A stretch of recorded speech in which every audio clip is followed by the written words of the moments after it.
Oh, aleluia! Louvado seja o nome do Senhor. Meus amados, se você tem um exemplar da Bíblia Sagrada, abra Atos dos Apóstolos, capítulo 9. Nós já lemos o texto completo na leitura introdutória deste culto. E agora vamos voltar aos versículos. Glória a Deus, que barulho bom de glória a Deus, aleluia.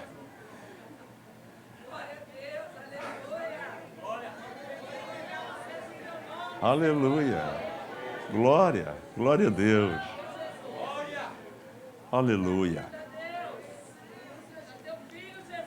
Eu tenho uma palavra de Deus para você esta noite. E depois tem um desafio. Porque toda palavra que vem de Deus, ela em seguida tem uma aplicação.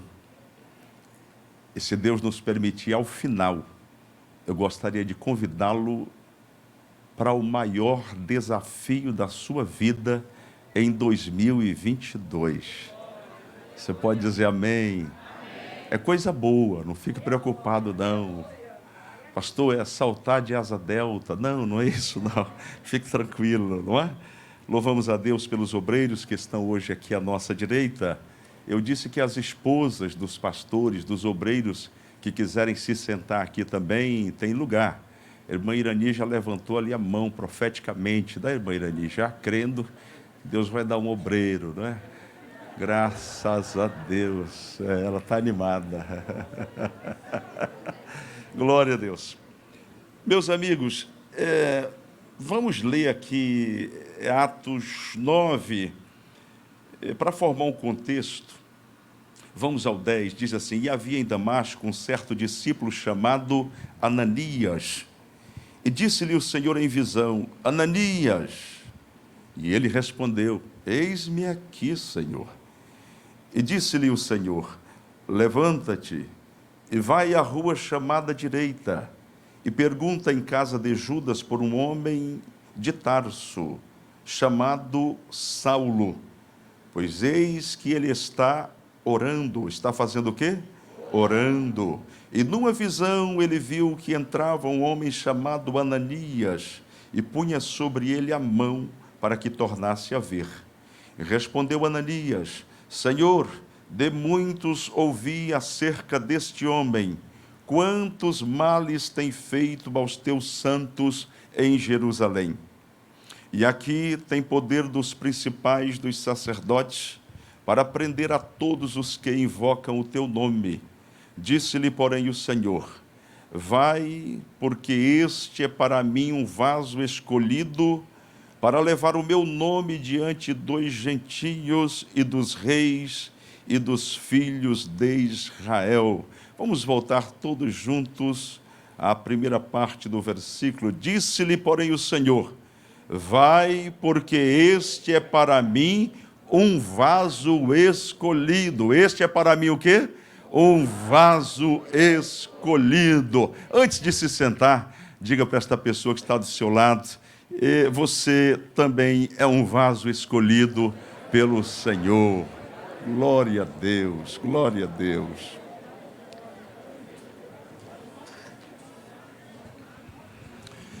Meus amigos, olhem aqui, redobrem a sua atenção. Introdutoriamente, eu gostaria de fazer algumas considerações sobre a vida do apóstolo Paulo, e creio que o fato de termos estudado na Escola Bíblica Dominical recentemente a vida, a história, a biografia, os pontos importantes da vida do apóstolo Paulo, vai nos poupar de entrar em tantos detalhes. Todavia, para aqueles que nos acompanham pela internet ou mesmo não tiveram acesso, seria importante você saber do que vamos tratar.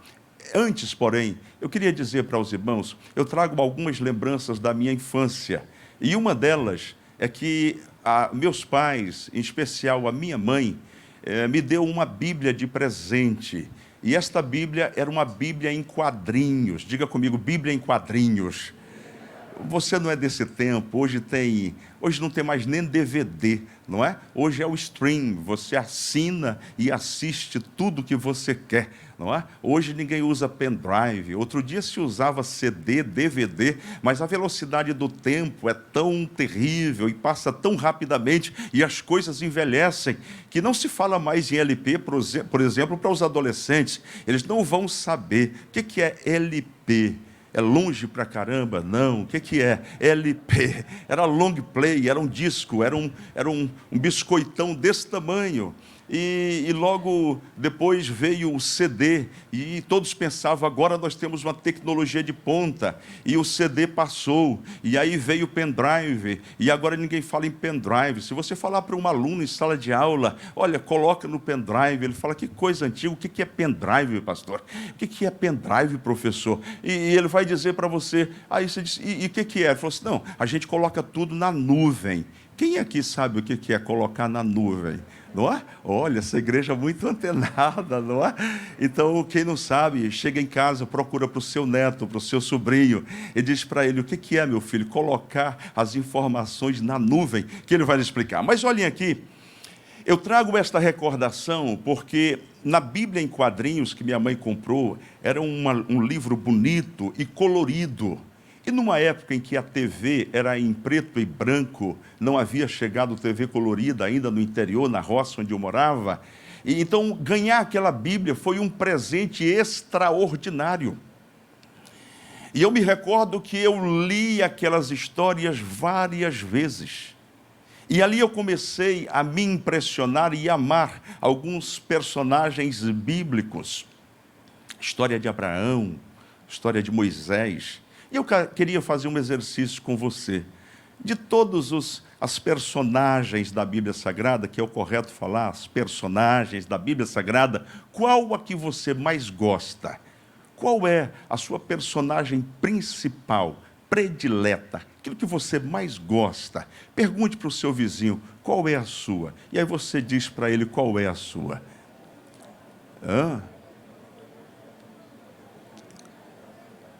Eu vou dizer 1, 2, 3 e você fala bem alto qual é a personagem, tá bom? Que a pessoa falou para você. 1, 2, 3. Gente, saiu Abraão, saiu Daniel, saiu Paulo, saiu tanta gente boa. E olhem aqui, não sei se você já parou para se perguntar, por que a Bíblia relata a história de tantos homens? Por que será que Deus conta a história de tantos homens? E tem histórias lindas, e tem histórias terríveis. Já perceberam que, geralmente, os crentes colocam nomes nos filhos e escolhem nomes de personagens especiais, maravilhosas, não é? Dizem assim, como é que é o nome do seu filho? O nome do meu filho é Samuel. Qual o nome do seu filho? É Davi. Qual o nome do seu filho? É Paulo. Qual o nome do seu filho? É Pedro. Mas você não vê ninguém dizendo. Qual o nome do seu filho? É Judas, mais conhecido como Iscariotes. Você não vê isso em lugar nenhum. Ninguém coloca o nome de Judas no filho, pastor. Ó. Você não vê, pelo menos eu não conheço nenhuma criança, nunca vi, chamada Absalão. Como é que é seu nome? Absalão. Falou, não tem. Nós temos afinidades com personagens especiais, bem-sucedidos, maravilhosos, que realizaram grandes coisas. E por que a Bíblia registra a história de personagens que foram bem-sucedidos e outros que foram homens maus? Por que será? Quando Paulo escreve aos Romanos, no capítulo 15, ele diz algo que esclarece isto para nós. Ele diz assim, porque tudo que dantes foi escrito, para o nosso ensino foi escrito. Diga-se comigo, o que está na Bíblia é ensinamento para cada um de nós. Diga assim, para a minha vida. Dito isto, o que nós podemos aprender, do que nós podemos extrair da conversão de Paulo, que era chamado de Saulo? Tem um irmão aqui que se chama Saulo, Mas quando a gente o chama de Saulo, ele imediatamente corrige, diz: Saulo era antes de ser crente, agora que eu sou crente, pode me chamar de Paulo. Todavia, o apóstolo Paulo é a personagem principal depois de Jesus Cristo no Novo Testamento. Você já parou para pensar nisso? Se você olhar, eu separei algumas informações sobre Paulo para aquelas pessoas que não o conhecem. A primeira delas é que Paulo era um homem muito culto, se chamava Saulo, e era conhecido como Saulo de Tarso, por causa da cidade de nascimento dele, Saulo de Tarso. Era um homem intelectual, era um poliglota, era um homem apaixonado por sua religião, e antes de se converter ao cristianismo, ele era membro de uma seita ortodoxa, chamada de os fariseus. Assim como seu pai, ele também foi criado e educado nesta religião. Durante 5 anos, ele esteve aos pés de Gamaliel, era a sumidade da época, era um rabino influente e de renome. Moldado intimamente por uma tradição, uma lei, que o judaísmo conservava fanaticamente. Este Saulo, impulsionado pelo entusiasmo impetuoso da mocidade, abrasado em ânsias de proselitismo próprio do judeu, julgou que tinha missão religiosa de combater o cristianismo até destruí-lo. Diga assim: o objetivo de Saulo era destruir o cristianismo. Me pergunte por quê? Por considerar o cristianismo uma traição ao judaísmo. Ele perseguia os seguidores de Cristo, porque, segundo Saulo entendia, eles haviam abandonado a lei mosaica para seguir um tal de Jesus, sobre o qual um monte de fanáticos cristãos pregavam e diziam que havia ressuscitado dos mortos. Esse Jesus, que é muito conhecido seu, que é adorado e exaltado nesta igreja, que é a razão de estarmos aqui esta noite. Diga comigo: Jesus é o meu Senhor e o meu Salvador. Se você observar em Atos 9, e eu vou pedir que você não feche a Bíblia, porque queremos dar uma passada rápida por este capítulo.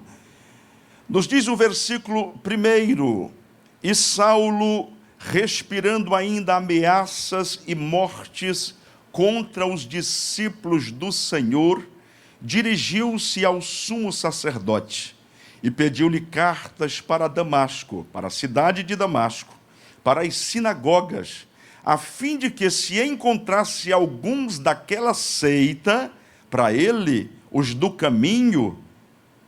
Os discípulos de Jesus, na verdade, eram uma seita. E diz mais: quer homens, quer mulheres, ele deveria os conduzir presos a Jerusalém.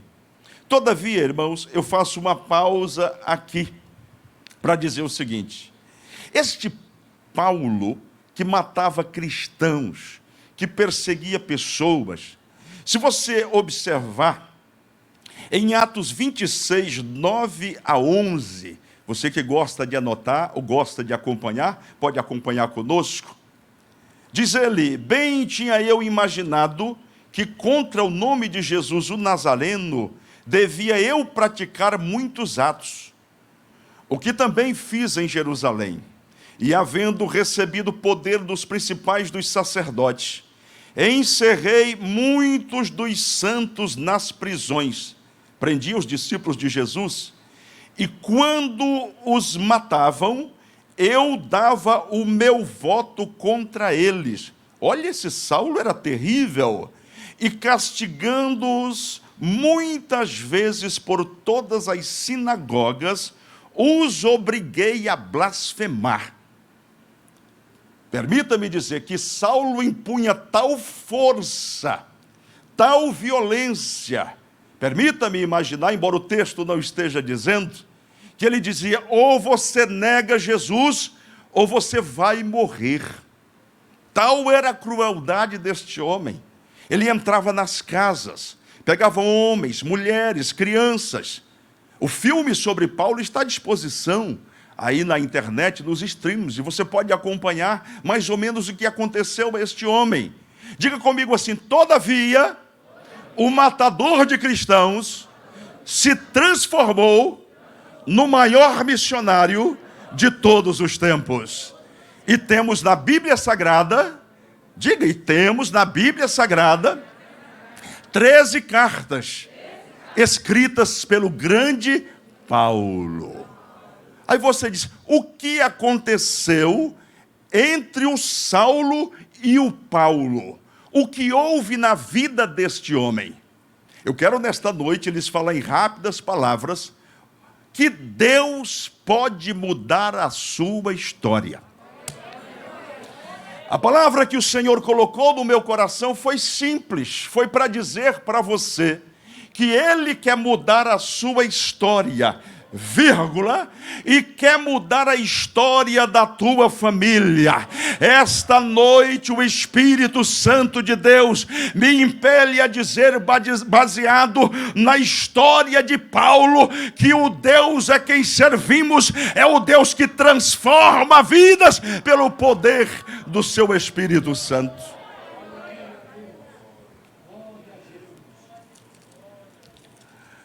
Se você está com a Bíblia aberta em Atos 9, veja que este Saulo, que vai com cartas para matar cristãos, para prender cristãos, ele vai motivado por esse ímpeto, o coração carregado de violência, de maldade contra os cristãos.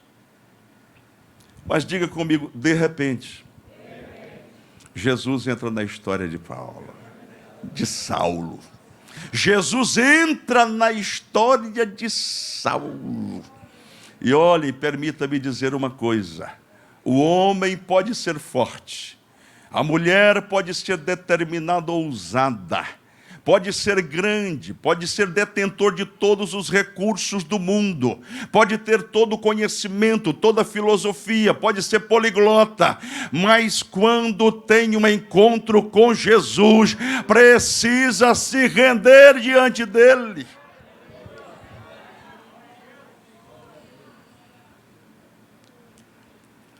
Quando ele vê aquele clarão, um resplendor de luz do céu, versículo 3. No 4 ele diz: e caindo em terra, ouviu uma voz que lhe dizia: Saulo, Saulo, por que me persegues? Você pode falar isso com a voz de profeta? Saulo, Saulo, por que me persegues? Ele atônito, não diz o texto, mas eu digo, ele pergunta: quem és, Senhor? Qual foi a pergunta dele? Quem és, Senhor? Se tem uma voz, tem um Senhor por detrás. Se ouvir uma voz, alguém emitiu esta voz. Mais ou menos assim, você atende o telefone no meio da noite e você pergunta o quê? Quem está falando? Ele diz: quem és, Senhor? Ouça isso. A resposta: eu sou Jesus, a quem tu persegues. E mais: Saulo, duro é para ti recalcitrar contra os aguilhões. Ele começa a se tremer, atônito. Ele diz: Senhor, que queres que faça? Eu aprendi muito cedo, irmãos, que a Bíblia é para ser lida, mas é para ser estudada. E até a disposição das palavras tem sentido. Veja que quando ele pergunta, ele diz: quem és, Senhor? Jesus apresenta as credenciais. Eu sou Jesus a quem tu persegues. Imediatamente ele diz o quê? Senhor. Agora o Senhor já vem para o começo da frase. Senhor, que queres? Ou seja, imediatamente Saulo reconheceu que aquela voz era de alguém que tinha autoridade e poder para fazer qualquer coisa. E ele diz: que queres que te faça?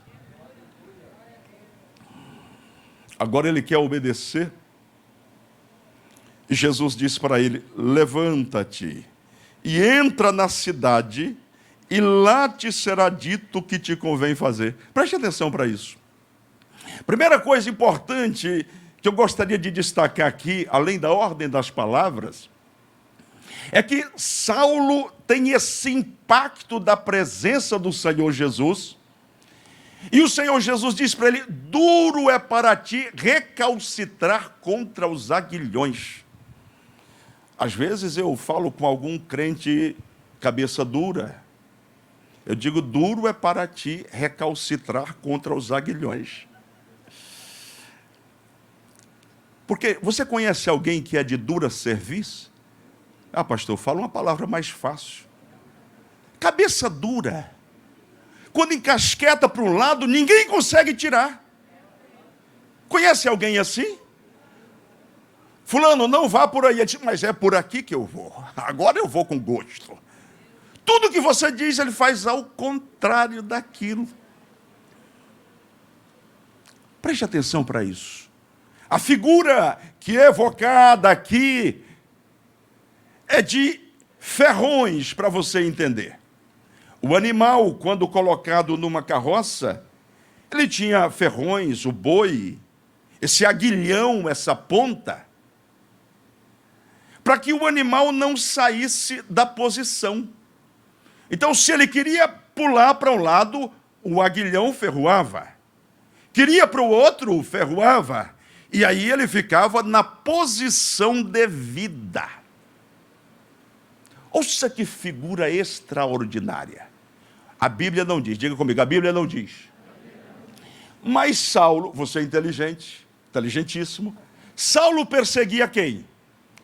Os cristãos. Cristãos discípulos de quem? Então aprenderam com quem? Com Jesus, gente. Com Jesus, amém? Então ouça. Discípulos de Jesus, quando são perseguidos, fazem o quê? O que Jesus ensinou? Orai pelos que vos perseguem. Eu estaria cometendo algum erro, um equívoco muito sério, se eu dissesse que a igreja daquela época, os discípulos, tomavam conhecimento do que Saulo de Tarso, o famoso Saulo, fazia por onde passava. Seria um absurdo eu dizer que a igreja estava orando por ele? Seria? Estaria ferido? Não. Ora, se esse homem é tão feroz contra os discípulos, contra nós, e o Senhor Jesus nos ensinou a orar, é possível que eles tenham orado por Saulo. Senhor, eu não sei como é que era a oração, mas provavelmente eles diziam: Senhor Jesus, nos livra do Saulo. Senhor, e se possível for, que eu acho muito difícil, mas salva aquele homem também. Você já orou por alguém assim? Já orou por alguém terrível? E você faz uma oração dizendo: Jesus, salva! Aí no coração você fala: será?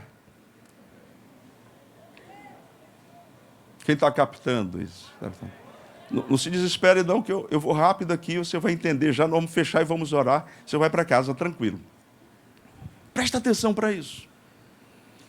Os aguilhões, provavelmente, mediante as orações, o Senhor Jesus já estava trabalhando no coração de Saulo. Quando ele presencia a morte de Estevão, e ouve o discurso daquele homem, provavelmente, ele começou a sentir: será que o que eu estou fazendo é certo? Estes discípulos desse tal Jesus, eles se sujeitam a tanto sofrimento. Será que eu estou equivocado? E se eu estiver errado? É nesse contexto que os estudiosos dizem que o Senhor Jesus fala para ele: até quando você vai recalcitrar? Vai resistir à minha palavra? Há alguém me ouvindo esta noite? Você está em um beco sem saída, não compreende o que está acontecendo na tua vida. Esta noite o Senhor te revela pela palavra: só tem um caminho para você, o caminho é Jesus, que quer te salvar.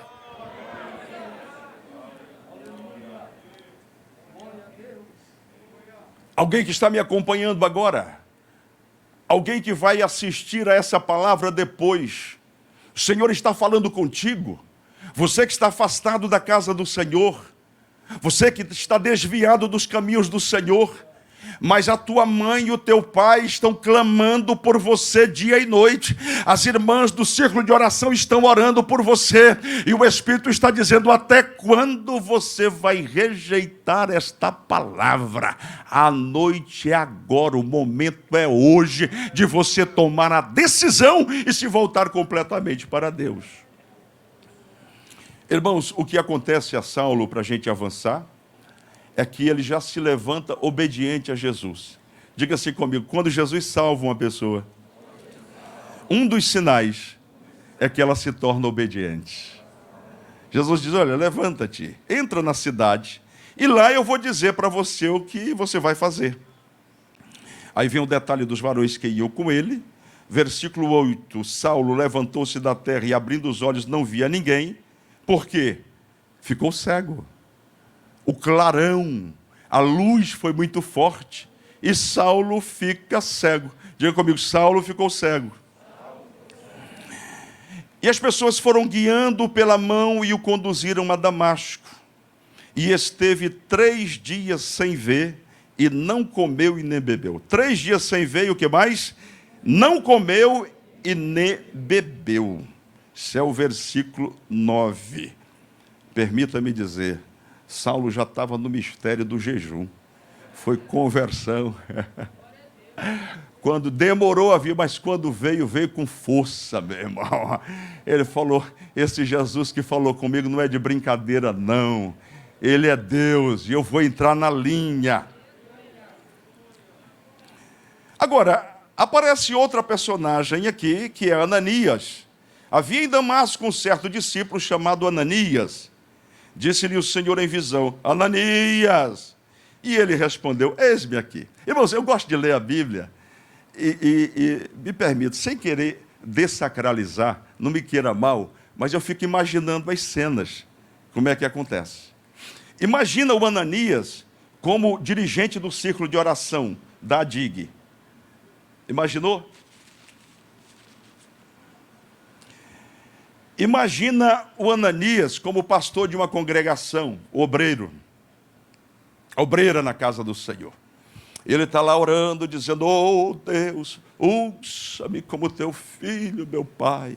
Toma-me nas tuas mãos, eu quero fazer a tua vontade. Aí entra a voz, diz: Ananias. Ele diz: pois não, senhor, qual é a missão? Não está na Bíblia, estou imaginando. Aí o Senhor diz para ele: levanta-te e vai à rua chamada direita. Aí ele já levanta, pega a Bíblia dele, estou imaginando. Diz: é rua direita, Senhor, já estou a caminho para fazer a obra do Senhor. O que o Senhor quer? Só lá na casa de Judas, veja que o texto diz assim: pergunta por um homem de Tarso. Até aí está tudo bem. Ele está cantando o hino: se Cristo comigo vai. Aí Deus diz: Saulo de Tarso. Ele para e... como é que é, Senhor? Saulo de Tarso.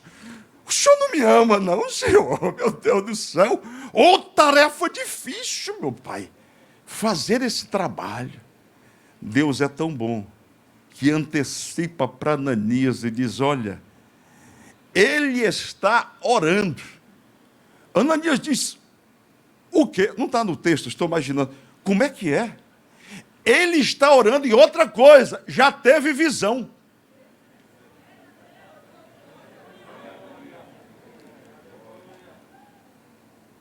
Eu quero liberar uma palavra esta noite. Teu filho não é alguém acerca do qual se diz que não tem mais jeito nem solução. Começa a acreditar no Deus eterno que salvou Saulo, vai salvar o teu filho, e ele vai ter visões dos céus. Se você crê, toma posse, dando glória a Jesus.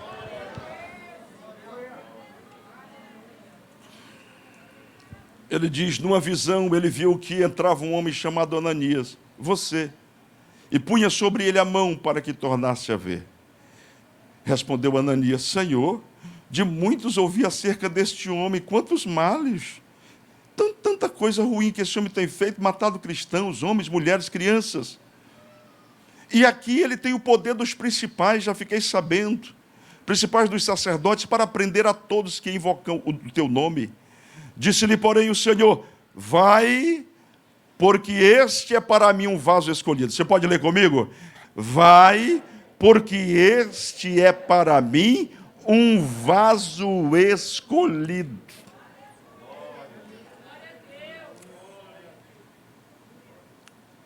Você acredita que seu esposo, bebedor de cachaça, pode ser um instrumento poderoso nas mãos de Deus? Eu conversava com um pastor recentemente, eu não o conhecia antes, e ele disse, pastor, eu era crente, minha avó era crente, minha mãe era crente, eu estava na igreja, mas com 15 anos, eu resolvi experimentar o mundo. E eu conheci a bebida, eu conheci o cigarro, mas o que foi terrível foi a cocaína. E aquele homem durante 20 anos, quantos anos? 20 anos, ele lutou para se livrar da cocaína. A empresa onde ele trabalhava era uma grande empresa e resolveu pagar uma clínica de alto padrão para ver se ele conseguia se livrar da cocaína. Ele ficou lá 3 meses. E quando ele saiu, ele me disse que saiu pior, porque ele queria cheirar toda a cocaína do mundo.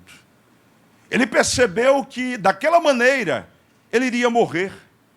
E um dia ele estava totalmente tomado pelas drogas que ele tomou.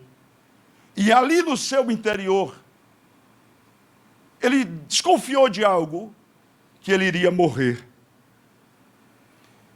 E ali mesmo deitado, ele diz que com toda a sinceridade do coração dele, ele disse, Senhor Jesus, não me deixes morrer, liberta-me da cocaína agora.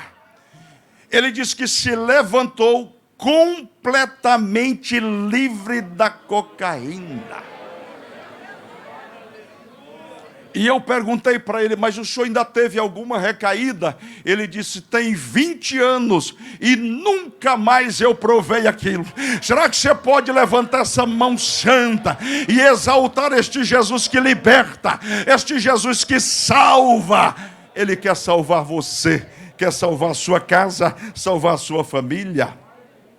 Mais uma informação, nós não estamos esgotando o texto, mas estamos apenas destacando alguns pontos interessantes. Diga comigo, Saulo, agora é Paulo, servo de Deus, escolhido do Senhor. Versículo 18, ele é batizado. No versículo 20 diz, e logo nas sinagogas pregava Jesus que este era o Filho de Deus. Todos os que o ouviam estavam atônitos e diziam, não é este o que em Jerusalém perseguia os que invocavam este nome, e para isso veio aqui para os levar presos aos principais dos sacerdotes? Saulo, porém, se esforçava muito mais e confundia os judeus que habitavam em Damasco, provando que aquele era o Cristo. E tendo passado muitos dias, os judeus tomaram conselho entre si para o matar. Os judeus decidiram o quê? Matar. Vamos matar esse Paulo. Ele nos traiu, ele agora está do outro lado, agora está pregando a palavra, está falando de Jesus, vamos matá-lo.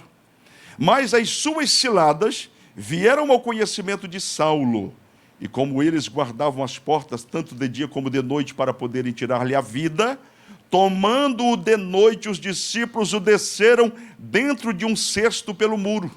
E quando Saulo chegou a Jerusalém, procurava juntar-se aos discípulos, mas todos o temiam, não crendo que fosse discípulo.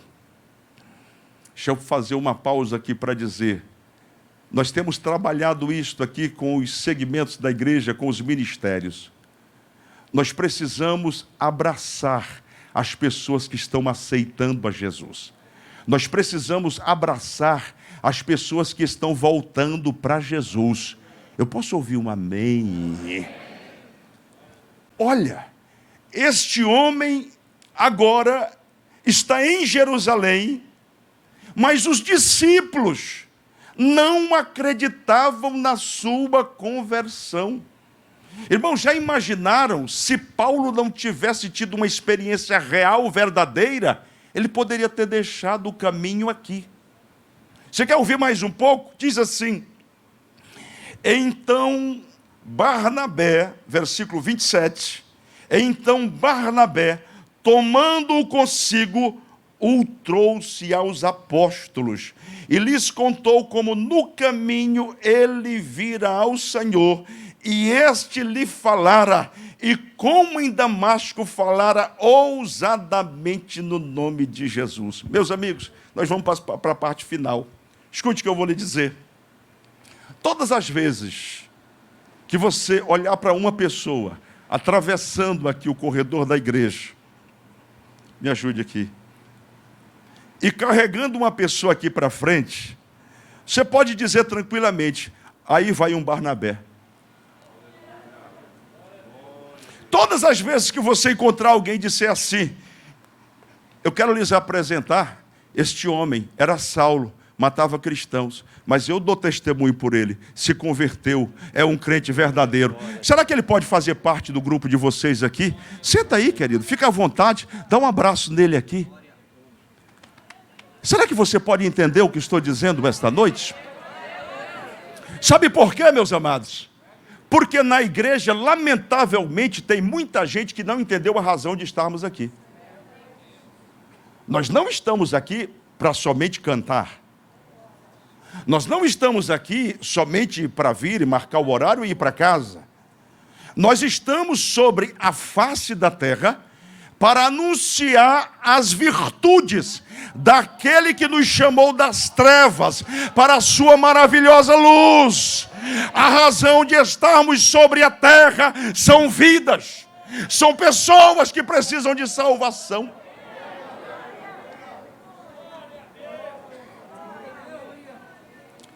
Eu creio, irmãos, nós já melhoramos bastante, mas depois desta noite, nós não teremos mais pessoas trabalhando pela exclusão de pessoas. Alguém que aceita Jesus e da noite para o dia não se transforma, não bota um vestido longo, e a pessoa começa a dizer: será que aceitou a Jesus mesmo? E está com essa roupa desse jeito? Por que você não se aproxima e não diz o seguinte: qual é o seu trabalho? E tudo. E de repente você descobre que essa pessoa está precisando de roupa. E você diz, olha, as mulheres falam assim, não é? Ô queridinha, eu tenho umas saias lá em casa, estão novas, e eu vou trazer 2 para você. Será que você aceita? É melhor você ajudar do que empurrar pessoas para fora da igreja.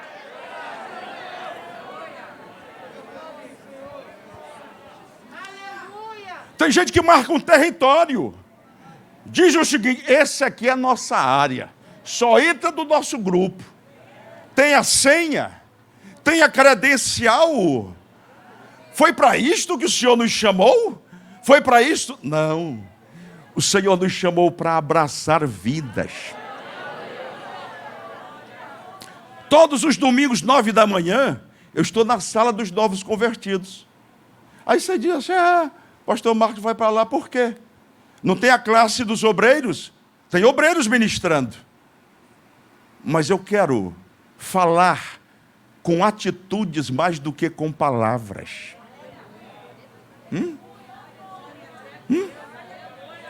Eu estou passando uma mensagem para a igreja dizendo, os novos convertidos nesta igreja são tão importantes que eu estou com ele lá todas as manhãs, porque são vidas preciosas. Então, meu amigo, tem uma pessoa, chegou um adolescente novo aqui, uma adolescente nova, imediatamente você chega e diz, chega para cá, como é que é seu nome? Ah, não, eu estou sem graça e tudo. Não, deixa eu te apresentar aqui. Ó, tem fulana de tal aqui e tudo. Faz essa ponte, faz esse elo. Jovens, irmãs, irmãos, nós não temos um clube fechado. Nós somos a igreja do Deus vivo, espalhando salvação pela face da terra. Todos são bem-vindos a esta igreja. Se você concorda, aplauda e exalte o nome do Senhor Jesus.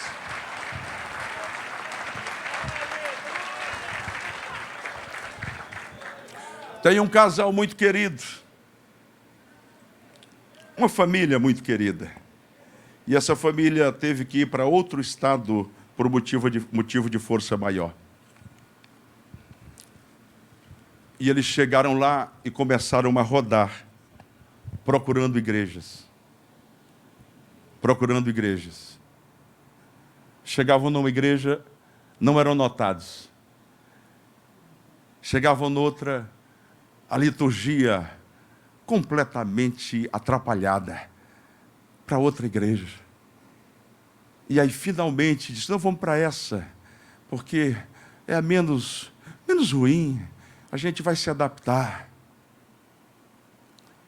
Irmãos, eles me disseram com lágrimas, pastor, que saudade da ADIG, onde as ovelhas tinham acesso ao pastor, onde a gente podia sentar e fazer um lanche com o senhor. Consegue perceber a diferença? Não são muitas as igrejas que estão preocupadas com as vidas. E eu quero encerrar dizendo uma coisa. Zele com muito amor por alguém que aceitou a Jesus, porque você não sabe se ali está um vaso escolhido por Deus para fazer a diferença. Você já parou para pensar no homem que alcançou Moody? Era um professor de escola dominical. Talvez ele não tenha alcançado o mundo, mas Moody se transformou num dos maiores pregadores e ganhadores de almas de todos os tempos. Quando eu vou dar aula na classe de integração, eu dou aula meditando, eu estou dando aula para os futuros pastores, para as futuras dirigentes de círculo de oração, pessoas que vão fazer a diferença neste lugar. Essa é a expectativa. E não discrimine ninguém, porque para o Senhor é assim, quanto pior, melhor. Você fala, como assim, pastor? Porque quanto pior a pessoa está no fundo do poço, na sarjeta, você diz: olha, meu filho, o senhor não conhece, meu esposo, o senhor não conhece, o senhor não sabe onde ele está no fundo do poço, está lançado lá. Eu tenho uma notícia boa para lhe dar. A mão do Deus eterno não está encolhida para não poder salvar. Deus vai arrancá-lo do fundo do poço e vai trazê-lo para cumprir o propósito dele na vida do seu parente e do seu filho. Se você crê e recebe essa palavra, fique em pé.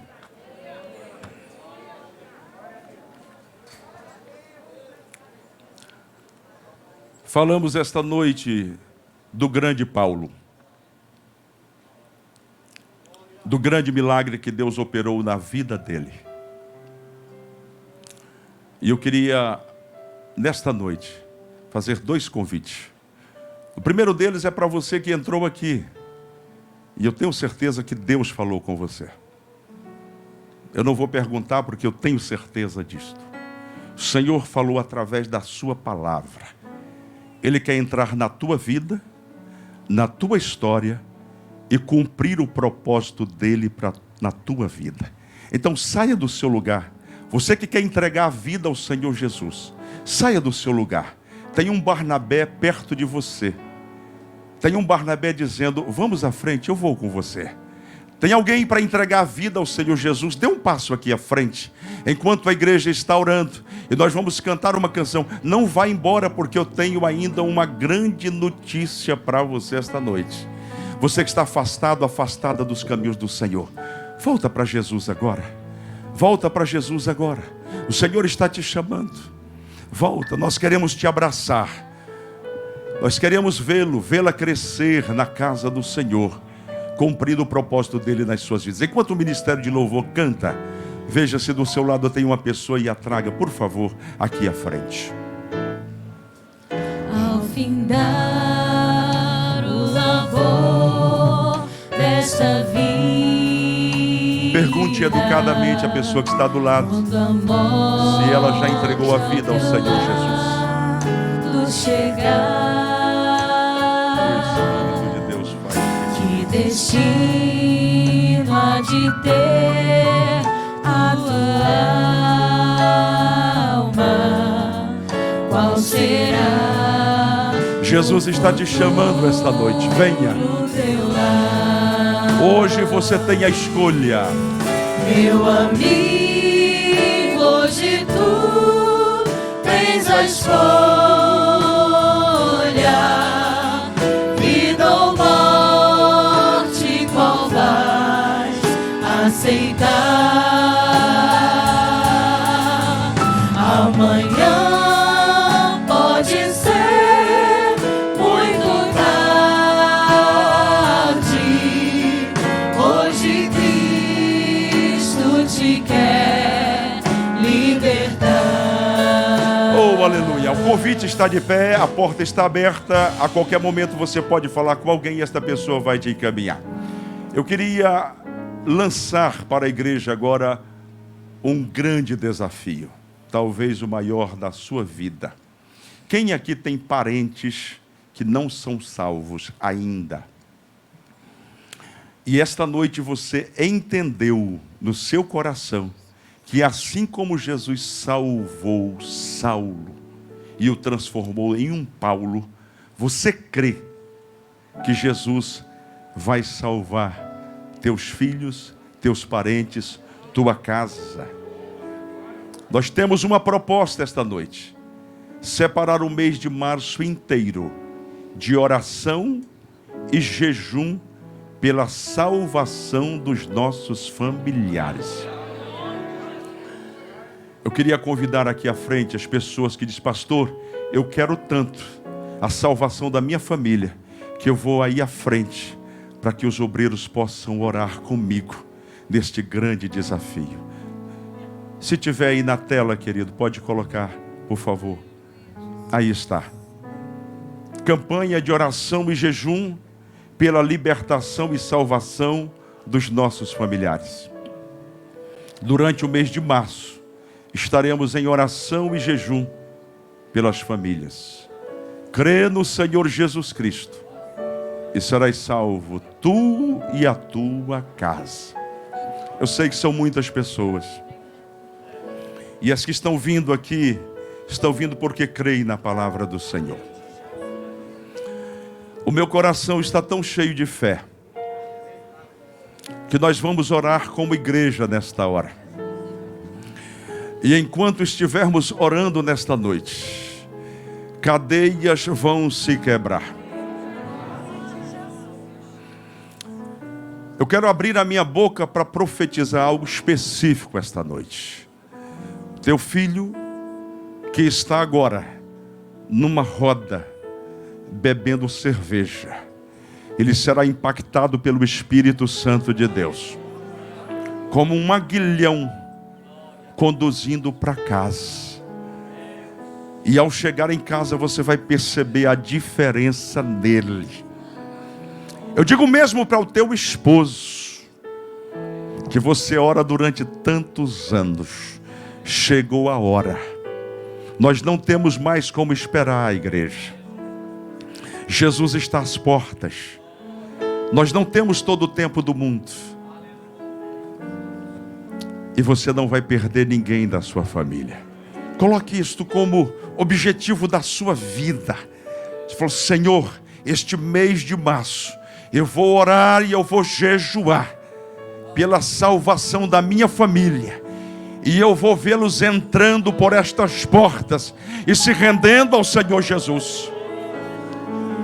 Os pastores de congregações que entenderem e tiverem o direcionamento para fazer isto nas congregações, creio que será grande bênção. Foi o Senhor que nos impulsionou a fazer isto. Eu não sabia de nada. E hoje, quando enviei a mensagem ao irmão Rafael Araújo, ele disse: pastor, amanhã à noite nós teremos um momento de oração em família, onde pais e filhos estarão orando uns pelos outros. O Espírito Santo que move aqui é o Espírito Santo que move lá. Então nós vamos orar agora. Coloque a mão sobre o seu coração. Não fique assustado se você se sentir mal. É porque muitas vezes há pessoas que estão amarradas, estão aprisionadas. E quando nós oramos, são liberados no mundo espiritual.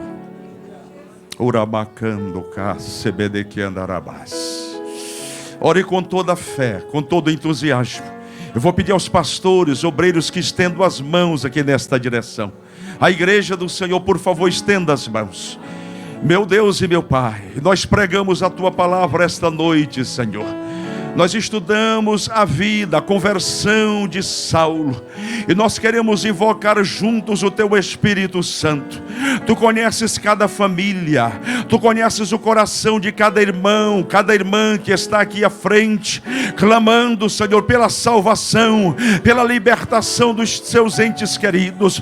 Pedimos agora a visitação do Teu Espírito Santo. Senhor, onde eles estiverem esta noite, toca-os, Senhor, com o Teu Espírito Santo. Faz o milagre da salvação, o milagre da restauração. Opera milagres esta noite. Como igreja Tua, nós estendemos as nossas mãos e repreendemos Satanás, repreendemos o espírito da incredulidade, repreendemos as forças do inferno, todas as algemas. Corta agora, Senhor, quebra agora pelo poder do Teu nome e salva vidas pelo poder do Teu nome. Se você é batizado com o Espírito Santo, comece a orar em outras línguas, comece a interceder pelo teu parente em outras línguas.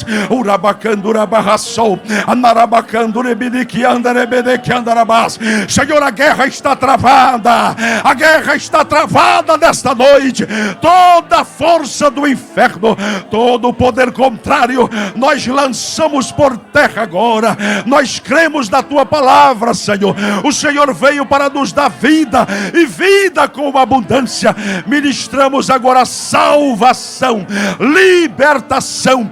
Pessoas que nos acompanham pela internet, Toma nas tuas mãos, visita os lares agora, opera um milagre, Senhor. Libertação dos vícios, libertação das drogas, libertação da promiscuidade, libertação da pornografia, libertação da macumbaria. Em nome de Jesus, nós repreendemos todo mal. E a igreja do Senhor, por 3 vezes, diz: em nome de Jesus, a primeira vez, em nome de Jesus, segunda vez, em nome de Jesus, terceira vez, em nome de Jesus. Antes de voltar, seja a boca de Deus para esta pessoa que está do seu lado. Diga para ela, olhando nos olhos: creia no Senhor Jesus, Ele vai salvar a sua família, para a glória dele. Retorne cantando, adorando, exaltando o nome do Senhor.